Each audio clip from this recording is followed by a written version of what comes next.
എല്ലാവർക്കും നമസ്കാരം. ഇന്നത്തെ ദിവസത്തിന്റെ പ്രത്യേകത നമുക്കറിയാം. മറ്റു പ്രത്യേകതകളൊന്നുമല്ല, നമ്മളെല്ലാവരും വമ്പൻ ഹിറ്റാക്കി മാറ്റിയ ലൂസിഫറിന്റെ രണ്ടാം ഭാഗം എമ്പുരാൻ മാർച്ച് 27 റിലീസ് ചെയ്തു. ഇത് തന്നെയാണ് ഇന്നത്തെ ദിവസത്തിന്റെ പ്രത്യേകത. ശരിക്കും മലയാളത്തിന്റെ KGF. നമ്മൾക്ക് മലയാളം എന്ന കേരളം എന്ന കൊച്ചി ഇൻഡസ്ട്രിയിൽ, സിനിമ ഇൻഡസ്ട്രിയിൽ ബാഹുബലി പോലെ, KGF പോലെ വലിയ വലിയ ചിത്രങ്ങൾ എടുക്കാമെന്ന് പൃഥ്വിരാജ് തെളിയിച്ചു തന്നിരിക്കുകയാണ്. ലൂസിഫർ 2 എമ്പുരാൻ L2 ഗംഭീര മേക്കിംഗ്, അന്യായ മേക്കിംഗ്. ആദ്യത്തെ ഒരു അരമണിക്കൂർ നമ്മളെ അബ്രഹാം ഖുറേഷിയുടെ ലോകത്തേക്ക് കൊണ്ടുപോയിരിക്കുകയാണ്. ഏതൊക്കെ രാജ്യങ്ങളിൽ പോയിട്ട് ഷൂട്ട് ചെയ്തത് നമുക്കിപ്പോ വാക്കുകളിലൂടെ പറയാൻ പറ്റും. ആ രാജ്യങ്ങളിലേക്കൊക്കെ നമ്മളെ കൂടെ. പിന്നെ 3 മണിക്കൂർ സിനിമ.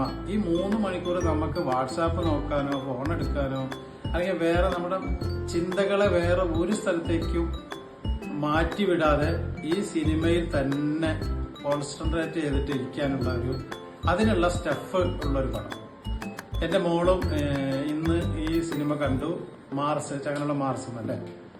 പിന്നെ പൃഥ്വിരാജിന്റെ സയ്യിദ് മസൂദ്, ലാലേട്ടന്റെ അബ്രഹാം ഖുറേഷിയായിട്ടും അതുപോലെ തന്നെ സ്റ്റീഫൻ നെടുമ്പള്ളിയായിട്ടൊക്കെ ഉള്ള മേക്ക് ഓവറൊക്കെ ഗംഭീര. ലാലേട്ടന്റെ അഴിഞ്ഞാട്ടം തന്നെ പറയാം.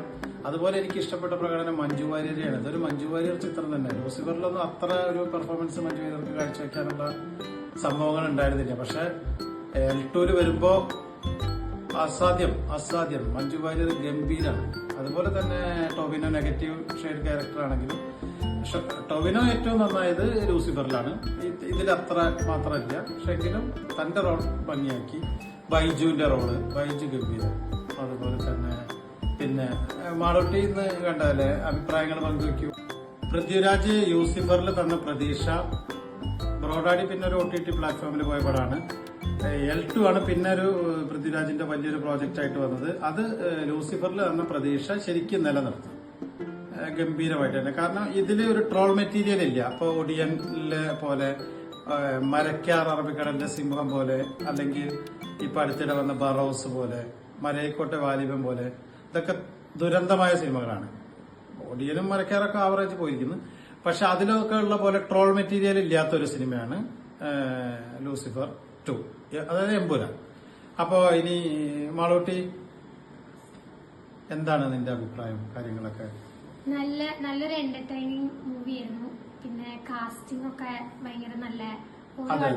ഓരോ കഥാപാത്രങ്ങളെയും നമുക്ക് രജിസ്റ്റർ ചെയ്തിട്ട് നല്ല രീതിക്കുള്ള കാസ്റ്റിംഗ് ഒക്കെ ആയിരുന്നു. പിന്നെ 3 മണിക്കൂർ പോണത് അറിയില്ല. ഭയങ്കര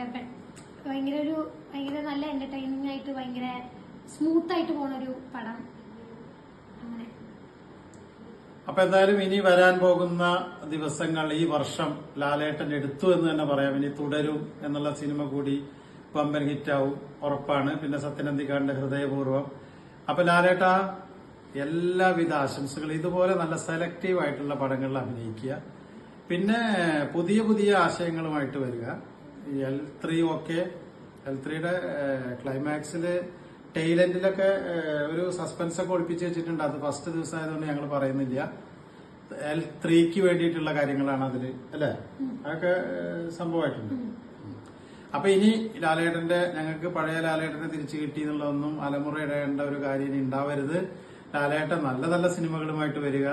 വിജയിപ്പിക്കാൻ ഞങ്ങളുണ്ട്. കോടികളുടെ കണക്കൊന്നുമല്ല ഞങ്ങൾക്ക് കേൾക്കേണ്ടത്. സിനിമ നന്നാവുക എന്നാണ് ഞങ്ങളുടെ പ്രാർത്ഥന. അതാണ് ഞങ്ങളുടെ ആവശ്യം. അപ്പൊ അടുത്തൊരു സൂപ്പർ ഹിറ്റ് മൂവിയുടെ റിവ്യൂമായിട്ട് വരുന്നത് വരേക്കും എല്ലാവർക്കും ഗുഡ് ബൈ.